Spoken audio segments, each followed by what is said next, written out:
My name's Eric. I'm a full-time digital nomad living out of this Subaru Forester for the past 10 months as I'm traveling around the country. And normally I'm a solo traveler, but today I'm with my friend Sarah from Florida, and we are escaping normal life in Bryce Canyon National Park. Regular days would turn into never-ending weekends, ordinary way. No, see you when it comes low.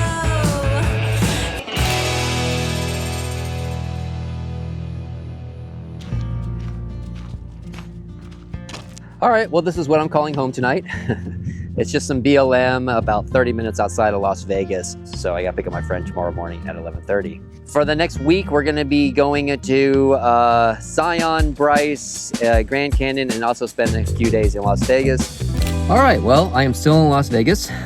I was supposed to pick up my friend this morning at 11:30, but she texted me at 7 a.m. saying that her flight got canceled because of something going on with the brakes with the plane. So she couldn't get another flight until later in the afternoon. So now she is not coming in till 9:45 at night. So we lost an entire day at the park. This is her vacation. So really sucks for her. Yeah, we are going to go into Zion National Park today. So we're still going to get there tomorrow. We're going to still drive in tonight, actually. I got to pick her up from the airport at like 10 o'clock at night. And then we got a 2-hour drive to get to the hotel. I basically took the opportunity today to work. And now I'm just going to go to the gym and walk for a little bit to do some exercises until she comes in, because I got about an hour and a half to kill. So that is what's going on. There she is. There she is. There she is. Hey, Sarah Stelter from Florida. This is Sarah. She flew in from Florida, and boy, are her arms tired. Yeah, no, her flight was how many hours? 12? Well, 12 hours? waiting at an airport for 12 hours.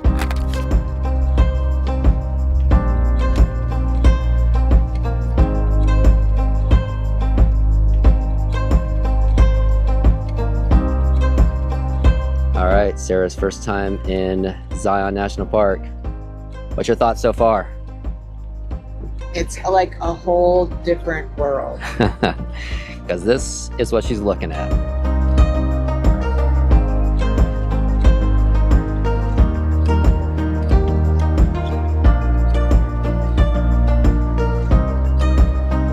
Sarah is from Florida, but she's also been in lots of other parts of the world, but she's never been in southern Utah, northern Arizona, any part of the country like over here. So seeing this for the first time always is pretty amazing.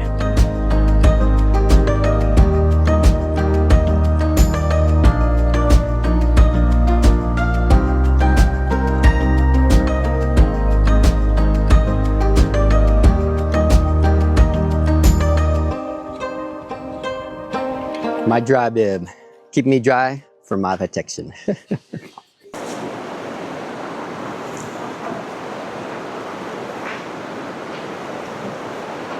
Sarah's in her happy place though. She's got water and she's got mountains around her.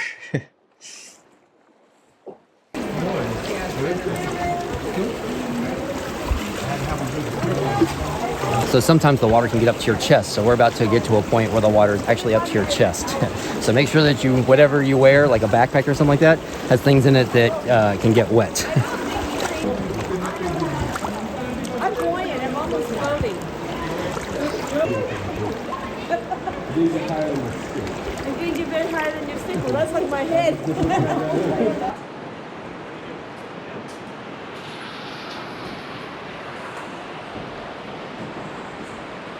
Well, what do you think about your experience in the Narrows? It's a thing, man. Yeah, I don't want to say this hike is overrated, but I think it's very underrated, some of the challenges that precede it.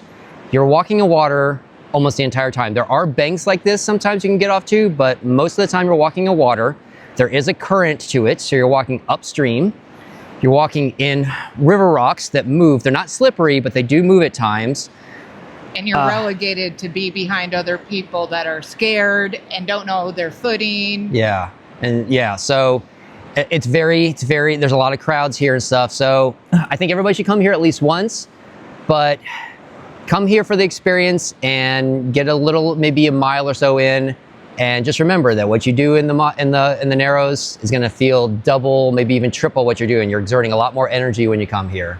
Oh, and the water is very, very cold. I've been here in August and it was 106 outside and the water was still very cold. It's just snow runoff water.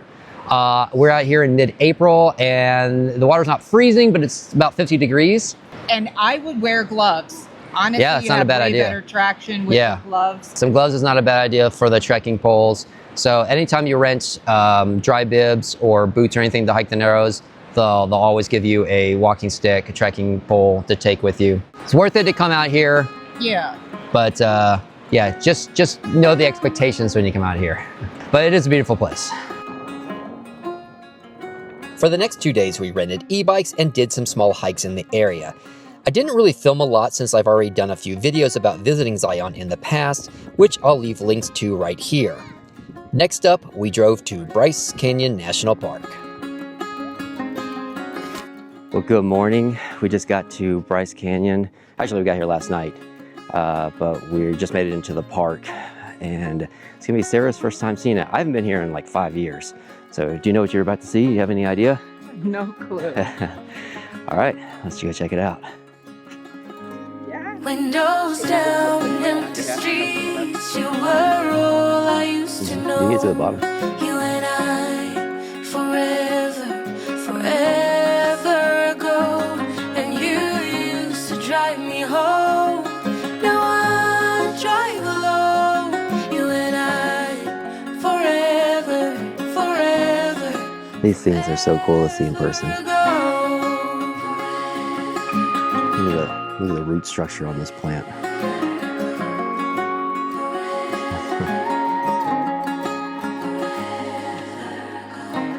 Isn't that cool? This town's so quiet this time of year, with the road up. There's so much going on here. How do you capture the beauty of like what millions of years have created, you know? Yeah. Late nights in your car, I remember it. So later on, we're gonna hike down into the hoodoos, and they take on a whole new perspective. They're cool from the top, but wait till we get down to the bottom. All right, so we're doing the Queen's Garden Trail, which hikes down into the hoodoos. It's right here at Sunrise Point. And while the hoodoos are really cool to see from the rim, it's really cool when you hike down to the bottom and you see these things from a whole new perspective. Windows down, empty streets. You were all I used to know. You and I, forever ago. And you used to drive me home. Now I drive alone. You and I, forever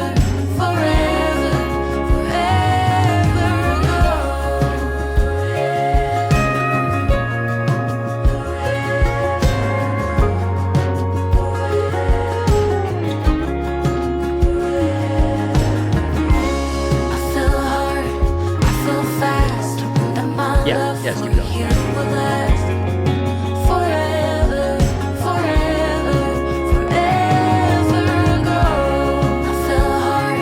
The first time I came here was in 2020, so 5 years ago. I planned 2 days to come here. And the first day, I just kind of went around the rim. So you're seeing all the hoodoos from the top. And I was like, wow, they're really beautiful, but I don't know if I need to plan a whole nother day here, right? So I decided, you know what, I'll stick to the plan. I'll stay here another day and I'll do some of the hikes that go into the bottom, like I am now. And oh my God, I took on a whole new perspective from this park, and I really thought they were just like so different. Like no place I've ever been to. When you see these things from the ground up, they're massive. It's like unlike any other place I've ever been to.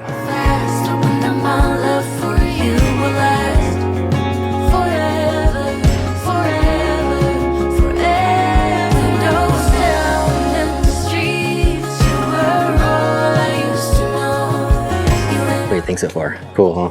Totally different from down here.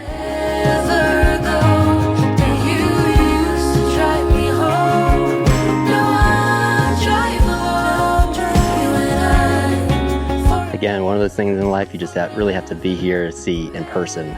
Pictures and video just probably don't do it justice.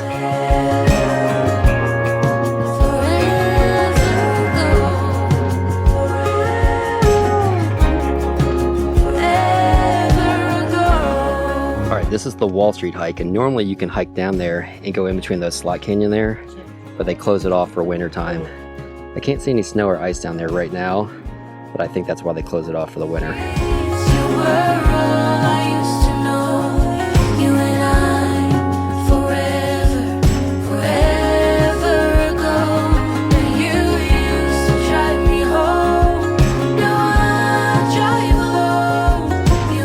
Natural bridge.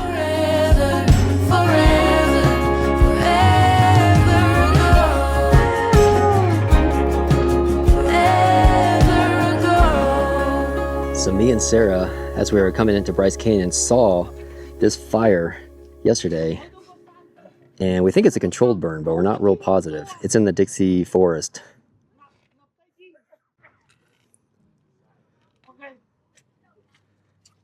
And look how high these snow poles are. I'm gonna guess that's about 8 feet high.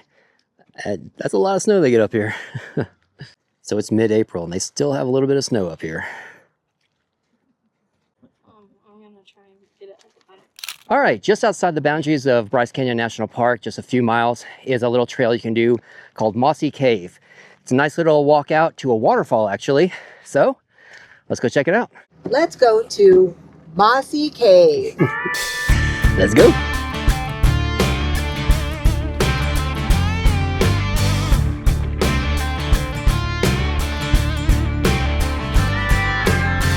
Pretty sure she's up here to the right.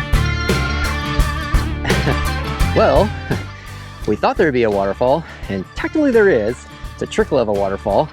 It's definitely nothing like what I saw last time I was here. I was here 5 years ago and it was August, and there was a lot of water coming off this thing. Now it's April, and we thought there would still be a good amount of water coming off this waterfall because I thought all the snow runoff would be going on. But this is what we see. Just a little bit. Just a little trickle. But normally, the waterfall is going up. So last time I was able to walk behind this trail that goes right behind the waterfall. And then this was all water here that we're standing in. Feels good though. Yeah, all this was water last time I was here. Strikeout. Wah, wah, wah. One of the things I took into heavy consideration when I was doing the build out for the car is, what if someone wants to travel with me? What if someone wants to meet up with me on the road for a little bit? So one of the things I did when I was doing the build out is I made sure that the front seat was always going to be easy to get to. Now, normally I keep all my clothes up here, and my clothes are actually just in a car organizer that I can lift up and move into the back seat right here. And these are all my clothes, and they're actually just in a big car organizer bin that has handles. So I can lift this up from the front seat and move it onto the back. This is where my bed is normally, and I can put it back here, and then this can go from back to the front seat when necessary. And the build out in my car is really just set up for one person to sleep. It's just got a single mattress, so you definitely can't have two people in there. Now I do have a ground tent up in the roof box there that I can put out. So if I was doing any wild camping and someone was joining me, I can sleep in the ground tent, or someone else can sleep in the ground tent, and then one of us can sleep in the car if necessary. Now, Sarah actually flew out here on vacation, and I get it. Most people are not going to want to live the way I live every single night. So we're actually at a hotel. We got hotels for Las Vegas, for Bryce, and for Zion.